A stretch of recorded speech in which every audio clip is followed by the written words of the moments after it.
Halo semuanya, saya Anissa Rahmawati. Di sini saya akan membahas tentang mengelola tanggung jawab sosial dan etika dalam bisnis. Sebelum kita bahas, jangan lupa like, komen, dan subscribe ya guys. Nah, apa sih tanggung jawab sosial? Tanggung jawab sosial adalah kerangka kerja etis di mana individu atau perusahaan bertanggung jawab untuk memenuhi tugas sipil mereka dengan mengambil tindakan yang menguntungkan masyarakat secara keseluruhan. Jika sebuah perusahaan atau orang sedang mempertimbangkan untuk mengambil tindakan yang membahayakan lingkungan atau masyarakat, maka tindakan tersebut dianggap tidak bertanggung jawab. Jadi secara sosial, menurut konsep ini, manajer harus membuat keputusan yang tidak hanya memaksimalkan keuntungan, tetapi juga melindungi kepentingan komunitas dan masyarakat secara keseluruhan. Nah, selanjutnya kita akan bahas apa sih itu etika bisnis. Etika bisnis adalah cara untuk berbisnis dan meliputi semua bagian yang berhubungan dengan perusahaan, masyarakat, dan individu. Peran dari etika bisnis pada sebuah perusahaan adalah untuk membentuk perilaku karyawan dan pemimpin agar berhubungan antara karyawan, perusahaan, dan berbagai pihak internal dan eksternal lainnya. Nah, yang pertama ini adalah tanggung jawab sosial terhadap konsumen. Nah, tanggung jawab ini tidak hanya terbatas dalam penyediaan barang atau jasa saja. Perusahaan juga bertanggung jawab atas produksi dan penjualan atau distribusi pada pelanggan, di mana produk yang dihasilkan harus bisa membawa manfaat. Nah, yang kedua nih guys, tanggung jawab sosial pada karyawan. Perusahaan bertanggung jawab dalam memberikan rasa aman kepada karyawannya. Jadi jangan hanya menjanjikan, tapi juga harus memberikan rasa aman kepada karyawannya. Memperlakukan karyawannya dengan layak dan tidak membeda-bedakan, serta memberikan kesempatan yang sama pada karyawan untuk mengembangkan diri. Jadi jangan hanya di situ-situ aja. Kita harus melihat kelebihan karyawan itu dan kita harus bisa membantu karyawan itu lebih maju. Yang ketiga itu tanggung jawab sosial kepada kreditor. Saat perusahaan memiliki masalah keuangan dan belum bisa menyelesaikan kewajibannya, perusahaan harus memberikan kepada kreditor. Yang keempat adalah tanggung jawab sosial kepada pemegang saham nih guys. Jadi perusahaan bertanggung jawab atas kepuasan pemegang saham. Nah, perusahaan juga harus bisa meyakinkan pemegang saham di mana manajer perusahaan memonitor keseluruhan keputusan bisnis dan meyakinkan bahwa keputusan yang diambil tersebut demi kepentingan pemegang saham dan yang lainnya. Nah, yang kelima adalah tanggung jawab sosial kepada lingkungan.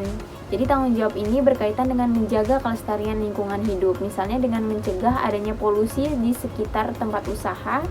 Perusahaan dapat melakukan pencegahan polusi dengan mendaur ulang plastik serta melakukan pembatasan jumlah karbon dioksida sebagai akibat dari proses produksi.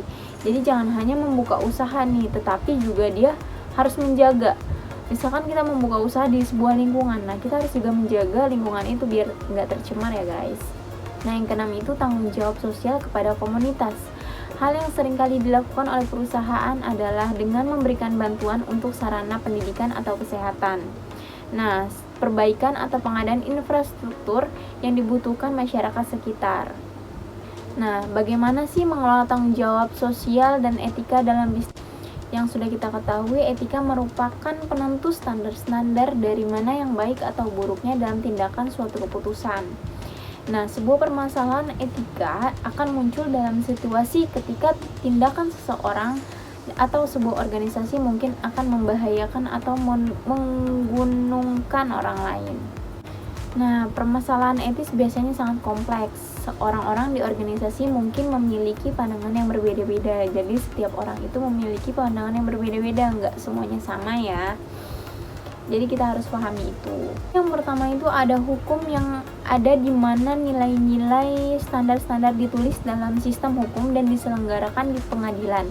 Di era ini pihak pembuat undang-undang menentukan peraturan yang harus dipatuhi semua orang dan perusahaan dengan cara tentu. Yang kedua adalah pilihan bebas yang berhubungan dengan perilaku yang tidak terbiasa tersentuh hukum dan kebebasannya sangat dinikmati oleh individu atau organisasi. Kita akan ngebahas masalah intinya guys, yaitu usaha. Contoh usaha atau bisnis yang melaksanakan tanggung jawab sosial dalam bisnis. Nih, contoh bisnis yang bisa kita ambil yaitu bisa saja hand sanitizer guys. Hand sanitizer adalah pembersih tangan yang kemampuannya dapat menghambat bakteri sampai membunuh bakteri. Nah, bakteri di tangan kita tuh bisa hilang kalau kita pakai hand sanitizer ya. Gak cuma pakai hand sanitizer sih, kita juga harus rajin mencuci tangan dan menjaga kesehatan. Sanitizer merupakan produk kesehatan yang secara langsung bisa membunuh kuman tanpa dibilas dengan air. Jadi langsung disemprot aja ya. Nanti kalau misalkan kita punya hand sanitizer nih untuk menghilangkan kuman, kita tinggal semprot aja. Nah, bisa dipakai kapanpun dan dimanapun setiap saat. Misalnya ketika kita mau makan atau sudah makan, ketika kita habis megang benda kotor, nah itu bisa kita langsung pakai ya. Jadi bisa juga dibawa kemana-mana. Jadi jangan khawatir kalau kita udah bawa hand sanitizer, kita bakal aman. Nggak juga sih sebenarnya kalau kita tetap berkeliaran di masa pandemi ini. Kenapa sih kita harus menggunakan hand sanitizer? Karena kuman dan bakteri yang tidak tampak mata ada di mana saja. Jadi jangan salah nih, kita memegang sesuatu itu pasti ada kumannya. Karena dengan hanya kita lihat mata aja bersih, itu belum tentu bersih ya guys. Saat pandemi COVID ini berlangsung, hand sanitizer merupakan produk yang paling banyak dicari karena merupakan salah satu barang wajib yang harus digunakan setiap saat untuk menghindari penularan virus COVID-19. Ketika setelah memegang benda-benda umum di luar rumah atau di dalam rumah yang kita juga tidak tahu apakah benda tersebut itu terpapar virus COVID-19 atau enggak ya guys. Nah, profil bisnis hand sanitizer. Bisnis hand sanitizer yang tercetus pada saat wabah COVID-19 semakin meledak. Jadi tepatnya pada bulan Maret 2020. Modal awal produksi hand sanitizer ini berasal dari dukungan pejuang dan donasi. Jadi tuh kita tuh harus punya uang atau tabungan dan bisa jadi kita mengajak orang lain untuk bergabung membuka usaha bersama. Nah, yang selanjutnya itu karakteristik responden. Jadi dalam penelitian ini berasal dari pihak internal atau eksternal. Terdapat 2 orang dari pihak internal mewakili pemilik atau pimpinan organisasi yang memproduksi bisnis hand sanitizer, yaitu perusahaan dan koordinator. Sedangkan responden dari pihak eksternal itu ada 12 orang, yaitu pimpinan perusahaan, tenaga kesehatan, dan dinas kesehatan. Hasil dari analisis mengenai kekuatan, kelemahan, peluang, ancaman pada setiap penelitian mungkin akan berbeda-beda, jadi nggak semuanya sama ya, tergantung pada bidang dari jenis usaha yang dikembangkan oleh masing-masing perusahaan atau organisasi. Nah, kalau kita kan ngembangin usaha hand sanitizer nih, pertama itu meningkatkan kualitas produk hand sanitizer, dan yang kedua itu meningkatkan atau memperbaharui teknologi dalam pembuatan hand sanitizer untuk berkelanjutan dan mengembangkan usaha di masa depan. Nah, pesaing di masa yang akan datang semakin mengedepankan kecanggihan teknologi sehingga produsen harus terus melakukan update pada teknologi yang digunakan dalam proses produk. Dari yang kita bahas di atas itu bahwa strategi pengembangan bisnis hand sanitizer perusahaan dalam menghadapi COVID-19 yaitu kita harus meningkatkan kualitas, meningkatkan teknologi, dan perbaikan struktur organisasi.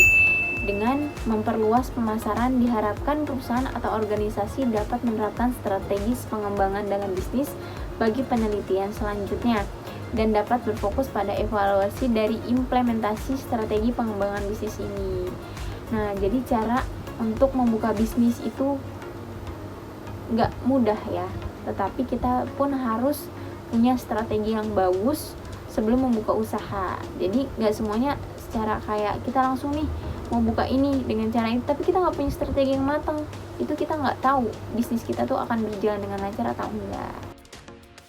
Nah, jadi gitu guys, sekian pembahasan dari saya, semoga bermanfaat untuk kalian. See you guys.